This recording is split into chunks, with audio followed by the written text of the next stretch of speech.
26세가 단두대에 오르는 그런 사건이 벌어졌어요. 왕이기 때문에 죽인다.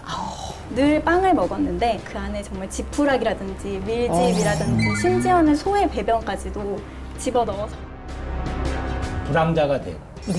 그 가난 중에서도 그걸 적빈이라고 하는 혁명적 상황이 빚어지는 겁니다. 스스로를 뭐라고 하냐면 국민의회라고 부릅니다. 나라의 주인이 이미 국민이고 평민이 나라의 주인이 되는 7월 14일에 12대가 그야말로 절대 왕정의 상징과도 같은 바스티유 감옥을 습격하고 또 함락한 거는 진짜 그게 폭동이냐? 폭동이 아니라 혁명입니다. 국왕이 국민의회를 탄압하려고 했는데 그 의도를 분쇄시킵니다. 네.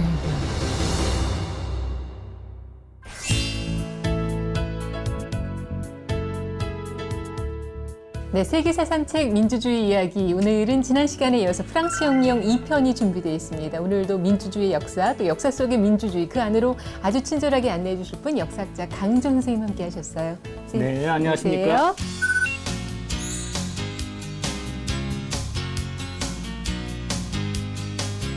자, 그리고 민주주의 그 숨겨진 빈얘기들 가감없이 들려주실 분 우리 작가 이준 씨 자리하셨고요. 예, 고맙습니다.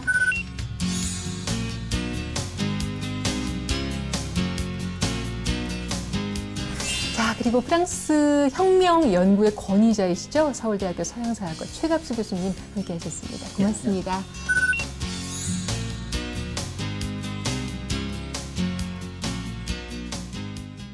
자, 지난 시간에는 그 산부의 소집에서부터 그 바스티유 그 감옥 함락 사건에 이르기까지 2달 동안의 완전히 그 격동의 시간을 다 짚어봤어요.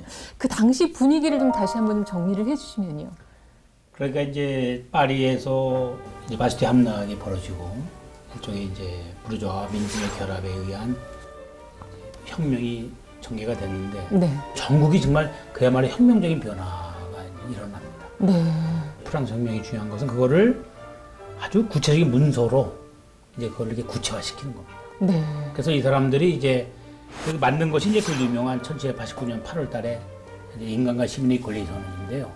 이 사람들이 헬스코선에서 헌법을 제정할 때까지 헤어지지 않겠다는 얘기는 뭐냐면 혁명 전에는 헌법이 없었다는 얘기입니다. 아. 그러니까 구체제는 제대로 된 정치 질서를 가지고 있지 못했다는 이제 그걸 얘기하는 것이고 그래서 이 사람들이 자기네가 만든 걸 신체제라 부르고 그 신체제의 핵심적인 내용으로서 국가가 자기 뼈대를 가져야 된다. 그래서 이제 그 헌법을 만들기로 했고 헌법의 전문으로서 이 권리선언을 만든 겁니다. 그러니까 시민이라고 하는 것은 도시에 산다는 뜻이 아니라 네.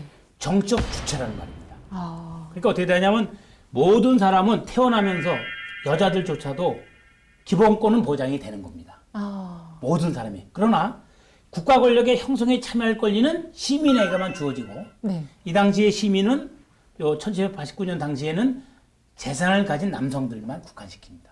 그러면 여성이나 돈이 없는 사람들에게는 시민의 자격이 안 주어진 그런 상태인 거죠. 참 억울하네요. 그래서 이거를 우리가 이제 부르주아 문서라고 부르는 게 이제 예. 그런 이유죠.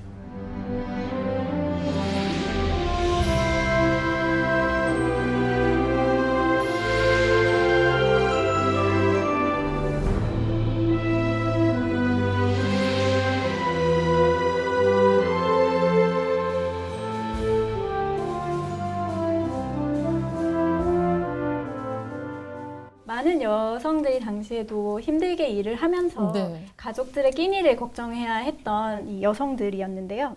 시장을 가니 정말 빵이 말도 안 되는 가격으로 비싸고 음식이 너무나 비싸서 집에는 아이가 울고 있는데 아이에게 줄 음식이 없자 이 여성들이 시위를 벌이기 시작을 합니다. 네.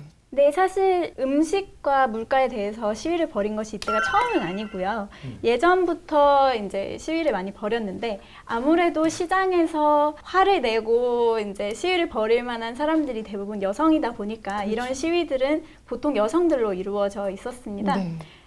그런데 재밌는 점이 여성들이 많다 보니까 이 경관들이나 뭐 군인들이 그렇게 험하게 대하지 못했던 거예요. 네, 험하게 대하지 못하는 것이 이제 처음에는 당연하다고 생각을 하다가 나중에는 다른 남성들이 그러면 내가 원피스 드레스를 입으면 되는 거 아닌가 싶어서 시위에 참여했던 것이 전부 여성이 아니고요. 여성 중에 여성의 옷을 입은 이제 여장을 한 남자들도 많이 포함되어 있었다고 해요. 그렇군요. 네, 그래서 주동자를 막 잡거나 하는 것이 아니라 이제 아주머니들 집에 가세요라고 하는 식으로 하다 보니까 여장을 하고 있던 남자도 얼떨결에 잡혀가지 않고 그냥 네 하고 사라져 버렸던 거죠. 이제까지 역사의 수면 아래에 목소리를 내지 못했던 사람들이 이제 목소리를 내기 시작하는 거죠. 이게 혁명 상황이라고 하는 건 사실 이제 지배층이 분열하는 거고요. 그러면서 이제 민중들이 대거 이제 그 정치 무대에 개입하는 건데요. 여성도 마찬가지입니다. 혁명 시기에 이제 민주혁명 시기에 오게 되면 일부 여성들인데 네. 이분들이 여성 공화주의자 협회 같은 걸 만듭니다. 아, 그래서 왜 남성에게만 참정권이 주어지냐? 우리에게도 참정권을 다오. 네. 심지어 올랭부터 구주 같은 여자는 그래서 그냥 인권선언이 아니라 여성 인권선언을 만들어서 네, 거기다 그렇죠. 참정권을 요구하기도 하고 네. 어떻게 보면 이제 이것이 프랑스명의 한 한계의 측면인데 이 자코뱅 클럽 사람들은 굉장히 그 마초입니다. 아, 네. 그래서 지롱도파 계열은 괜찮아 특히 산업화 그랬는데 그 여성들 이런 여성들 탄압해가지고 심지어 네. 단두대에 죽였습니다. 그러니까 이게 프랑스명의 3대 이념을 얘기할 때 자유평등 우애라고 그럴 때 그 우애를 여권주의자들 무엇보다도 형제라고 해야 된다고 그럽니다. 왜냐하면 네. 여성들을 배제했기 때문에 아. 자매가 아니고. 근데 이 시기쯤에서는 이제 여성들이나 가난한 노동자들 그야말로 이 시민권에서 배제되어 있던 사람들이 이제 정치적인 세력을 형성하면서 뭔가 이제 목소리를 목소리를 내기 시작한. 그래서 이분들이 입었던 그 의상도 그게 굉장히 맞습니다. 네, 뭐 네. 의상뿐만 아니라, 그러니까 귀족들이나 이제 이렇게 점잖은 사람들은 휠로트라 그래가지고요. 네. 이제 이렇게 그 무릎까지 내려오는 반바지 같은 긴 거. 반바지. 예. 예. 그리고 이제 이 어떻게 되면 스타킹을 스타킹을 예. 신었죠. 네. 그러니까 이제 그걸 그냥 안 입고 그걸 안 입었다는 얘기는 뭐 벗었다는 게 아니라 그냥 긴 바지 입은 거를 이제 쌍끌로트라고 합니다. 네. 그 사람들이 이제 혁명 정부의 압력을 넣어서 네. 공보 정지도 시행하게 하고 아. 또 이 빵 배급도 요구하고 심지어는 이제 미망인이나 전사자들한테는 국가에서 당연히 구호해줘야 된다고 얘기하고 그래서 일종의 그 사회 민주주의적인 요구를 아주 강력하게 제시했던 민중 세력이 있었고요. 네. 여성들의 경우에는 쌍쥐뽕이라 그래가지고 이제 그 프로코트 속 치마를 안 입은 여자들. 네, 네. 예, 그러니까 이제 그런 여성들이 아까도 그 10월 걸기 때 베르사유에 가서 이제 왕하고 루이 16세하고 앙뚜아네트 왕가를 끌고 오지만 그 이후에도 이제 이 사람들이 혁명을 더 가속화시키고 혁명의 민주적 내용을 채우는데 굉장히 이바지하죠. 그래서 프랑스 혁명은 굉장히 그 풍요롭고 중층적입니다. 단순히 부르주아지의 요구만 반영된 것이 아니라 네.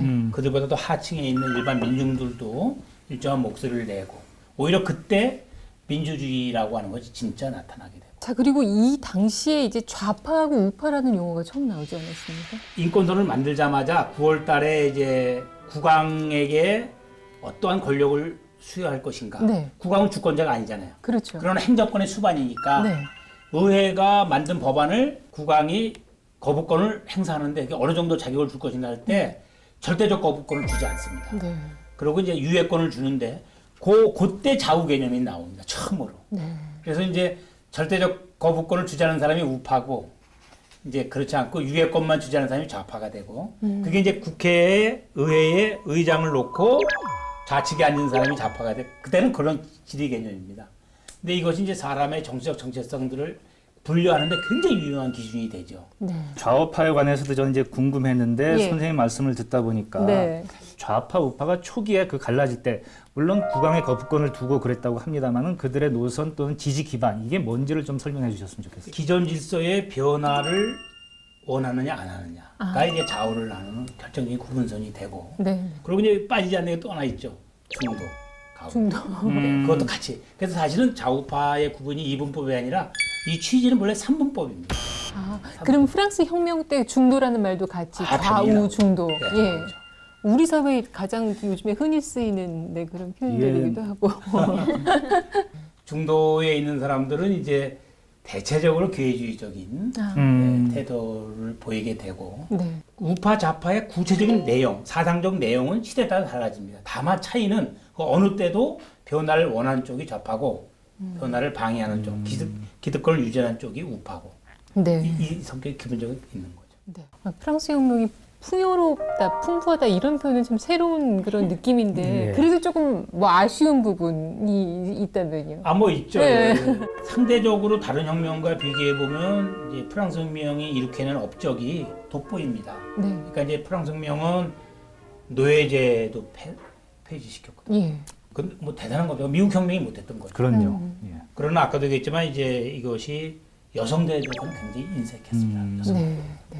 여성들에서 굉장히 인색하고 혁명 전쟁이 침략 전쟁으로 네. 아. 바뀌게 되고 아. 자국민을 자유민으로 만들었지만 그 예속을 식민지로 수출하는 그런 일도 빚어지고 그러면서도 다른 혁명을 비춰보면 역시 그 근대 사회의 모습을 가장 명료하게 가장 보편적인 원칙을 가지고 드러낸 네. 그런 혁명이에요. 그래서 혁명을 통해서 우리가 근대 세계의 논리를 기본 원리를 이해할 수가 있어요. 거기서 또 이 프랑스 혁명의 어떤 이중성이랄까 위선도 좀 드러나는 것 같아요. 그러니까 프랑스가 노예를 많이 이렇게 이제 그 잡아오던 곳 중에 하나가 아이티라는 곳이 있지 않습니까? 네. 이제 거기서 프랑스 혁명의 영향을 받아가지고 거기서도 이제 시민혁명 같은 것이 일어나서 우리도 독립해가지고 너희들처럼 우리도 이제 권리를 누리면서 살겠다. 네. 이렇게 해서 혁명이 일어났는데 그것이 프랑스 이익이 아무래도 이제 손상을 입으니까 미국과 협력을 해가지고 IT 주변의 해상을 봉쇄하는 거예요. 그래서 이걸 벗어나려고 IT가 프랑스에게 엄청난 배상을 하기로 약속을 해요. 네. 그리고 그게 아마 1949년인가 20세기까지 이 배상금을 프랑스에다가 갖다 바치느라고 IT가 독립은 했지만 잘 먹고 잘 살 수 있는 기회를 못 가진 겁니다. 그래서 지금도 우리가 알고 있듯이 세계에서 가장 가난한 나라 중에 하나가 IT예요. 네. 이거는 프랑스 사람들의 자기들은 혁명을 이뤘지만 자기들과 같은 삶을 이 변두리에게는 허용하지 않겠다라고 했던 그런 이중성, 위선 네, 네. 이것의 결과라고 저는 생각을 합니다.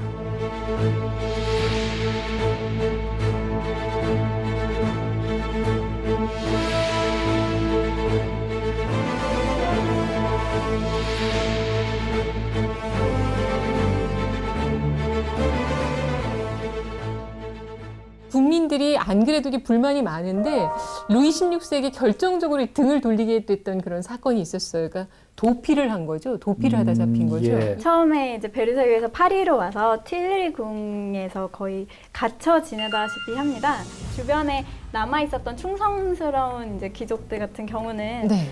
저나 이제 재기를 노리시고 일단 나라에서 떠나셔야 하지 않겠습니까라는 식의 이야기를 해서 루이 16세가 자신의 아내인 마리 앙투아네트와 그리고 자신의 자녀들을 데리고 해외로 도피를 하려고 하게 됩니다.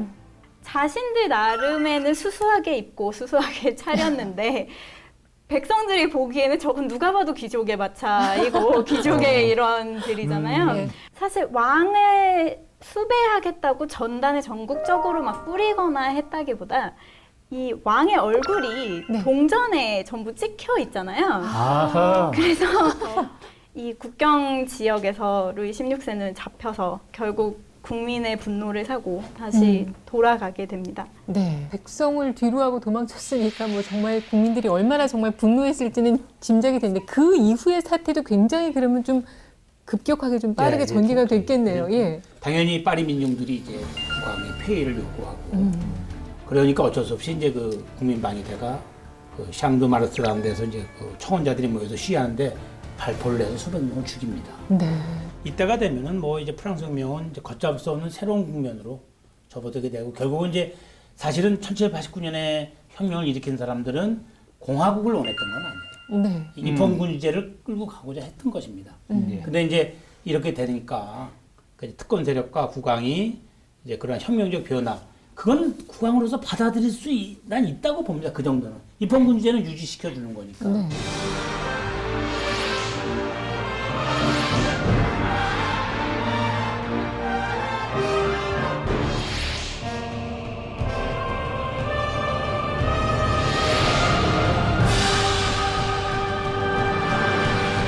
정치가 본격화된 거는 1793년 9월부터라고 봐야 됩니다. 그러니까 루이 16세가 단두대에서 처형된 이후고 지령도파 사라파가 싸워서 지령도파가 패배하고 네.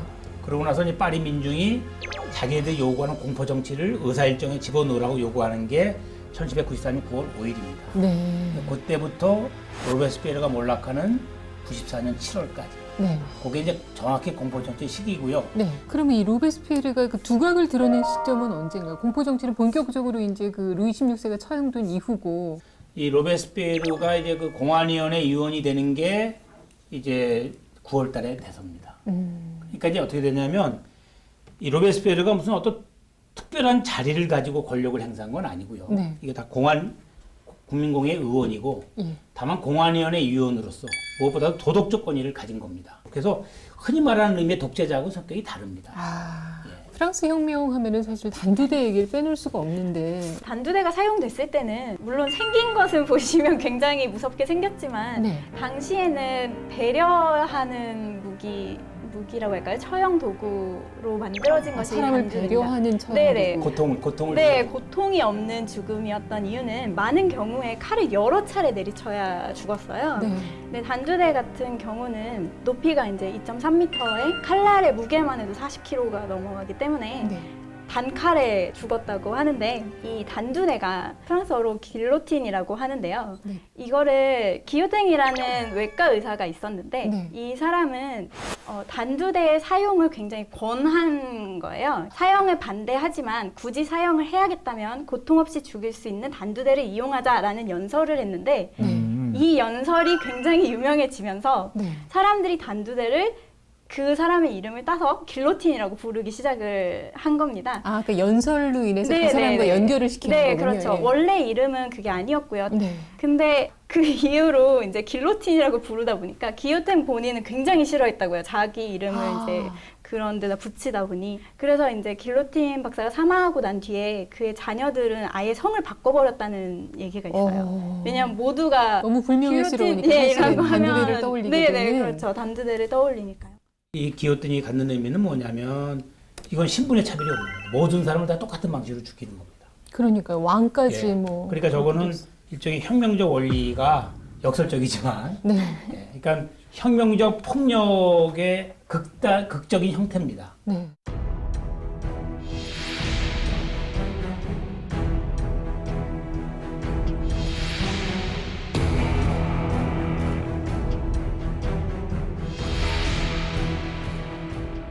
예, 로베스피에르도 단두대에서 이제 죽음을 맞이하면서 공포 정치가 막을 내리고 이제 총재 정부가 들어서고 이후에 또 나폴레옹이 등장하게 되는데 이 총재 정부에 대해서 할 얘기 많으시겠지만 좀 간략하게 교수님께서 간략하게 정리를 말씀드리면요. 해주시면 예, 네. 당장의 체제가 바뀌는 게 아니라 로베스피에르파가 30명이 제거가 되고 네. 그 대신에 이제 지령도파가 숨어있던 사람들이 다시 나타나고 네. 그래서 상대적으로 보수적인 형태의 국민국가가 유지가 되고 네. 그래서 이 사람들이 이제 새로운 헌법을 만듭니다. 그게 1795년 헌법인데 거기에는 이제 민중혁명 내지 공부정책 경험이 들어가요. 그래서 이렇게 된 이유가 단원제 의회가 하나이기 때문이다. 그래서 의회를 두 개로 쪼개놓습니다. 500인 의회와 원로원을 쪼개놓고 행정권을 이제 분리시킵니다. 입법권으로부터. 네. 그래서 이제 총재 단위라고 하는 5인의 집단지도 체제를 만듭니다. 그러니까 이 체제는 기본적으로 어떤 한계가 있냐면 민중도 배제하고 왕당파도 배제한 거예요. 네. 그러니까 공화국은 유지하되 네. 보수적인 공화국입니다. 그럼 선생님 말씀을 듣다 보니까 이제 민주주의는 데모스의 지배라고 했단 말입니다. 이 평민들의 지배라고 했는데 총재 정부 들어와가지고 그 개념이 좀 바뀌는 것 같아요. 그러니까 이제 혁명 당시에는 그 민주주의라고 하는 개념은 여전히 고전적 개념을 가지고 있었고 그래서 네. 민주주의는 기본적으로 직접 민주주의입니다. 네. 그렇기 때문에 대의제는 민주주의가 아니었습니다. 혁명 초기에는. 네. 이 데모스의 지배를 변화된 상황 속에서 큰 나라에서 어떻게 유지시킬 것인가 하는 고민 속에서 대의제라고 하는 새로운 이거는 이제 자유주의적 전통인데 그 대의제와 보통 정권을 결합시키는 이런 시도.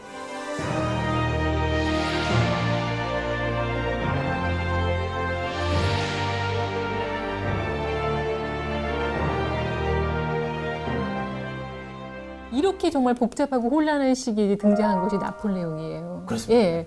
또 나폴레옹 얘기만 해도 사실 1시간 네. 넘게 이제 쭉 얘기해야 될 것 같을 때 역시 이제 그 쿠데타로 네. 그 이제 그럴 수밖에 없는 게요. 나폴레옹은 이제 그 전에 이미 네. 1797년에 이제 이탈리아 원정군 사령관이 되지 않습니까? 네. 사실은 보나파르트 장군은 출신이 이제 로베스피에르파였어요.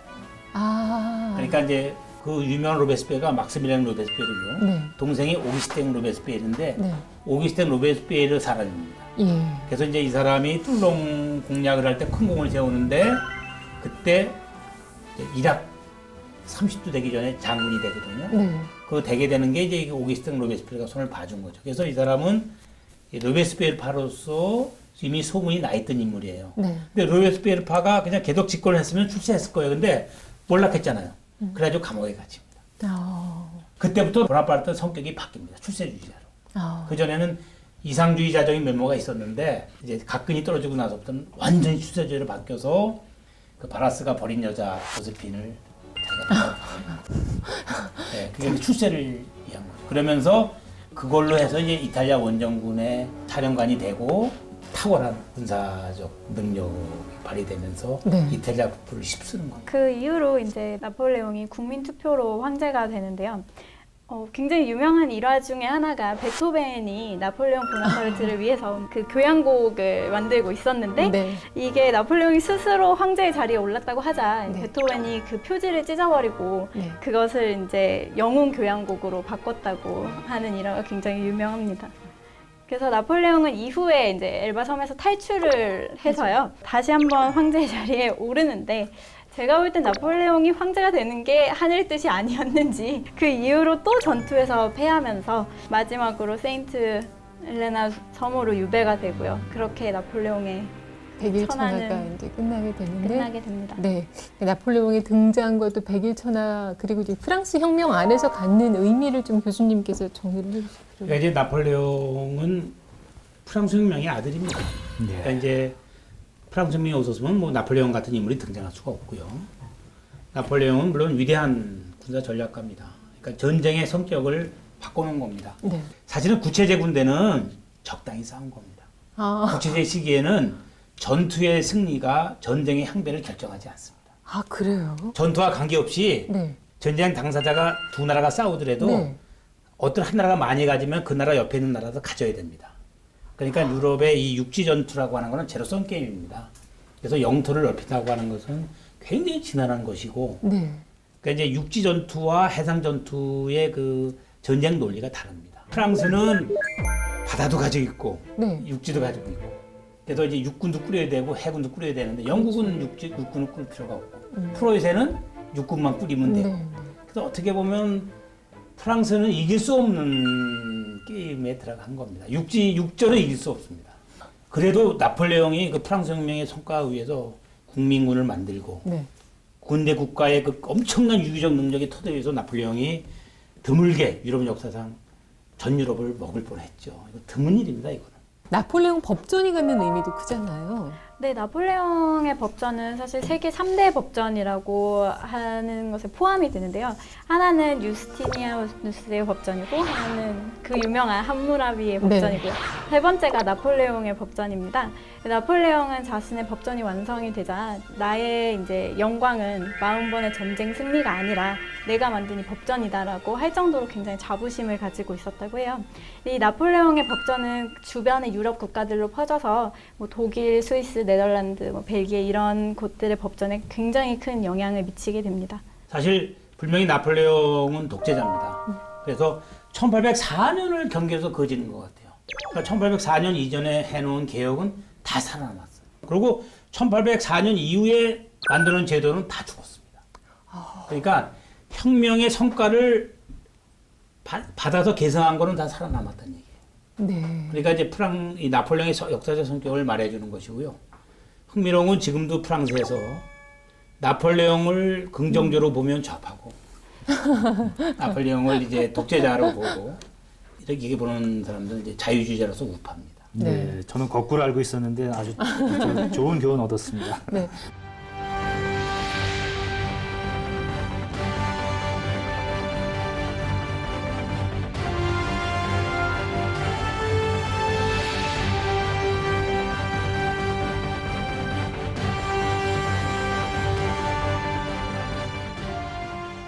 프랑스 혁명은 2%에 대한 98%의 반란이었죠. 그런데 그렇다면 지금은 2%가 됐든 20%가 됐든 그런 특권층이 없어야 돼요. 프랑스 혁명의 기반 위에서 우리가 존재하니까. 네. 그런데 우리가 가끔가다 이 귀를 의심할 때가 있는데 1%를 비판하는 99%가 존재한단 말입니다. 이거 언론에 보면 1%에 너무 특권이 이제 집중돼 있다. 그럼 이 뭐가 시간이 거꾸로 가고 있는 걸까요? 이거는 분명히 프랑스 혁명이 근대사를 낳았고 우리의 삶을 낳은 것이지만 뭔가 멈춰선 지점이 있다. 우리는 그걸 넘어서야만 프랑스 혁명이 제기했던 문제를 완전히 해결하고 그 다음 단계로 나아갈 수 있다. 뭐 그런 것 중에 하나가 아까 총재 정부에서 머물렀던 네.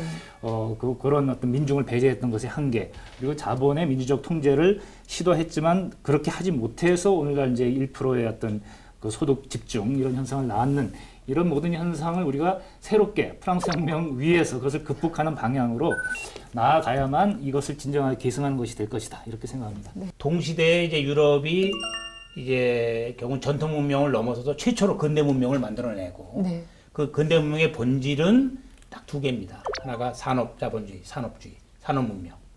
그리고 이 산업문명을 통제할 수 있는 인간의 의지적 수단으로서의 민주주의. 이 두 개가 동시에 태어나는 겁니다.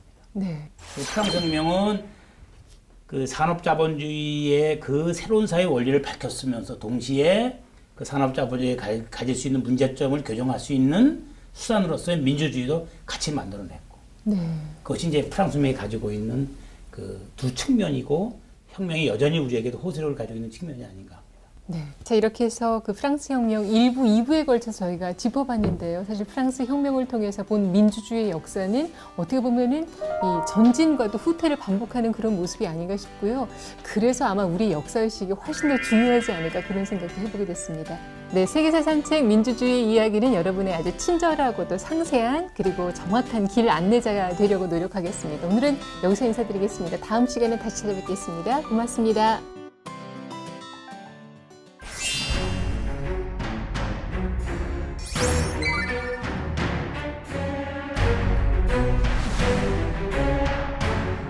왕은 군림하지만 지배하지 않는다, 통치하지 않는다라는 왕도 법 밑에 있지 법 위에 있지 않다.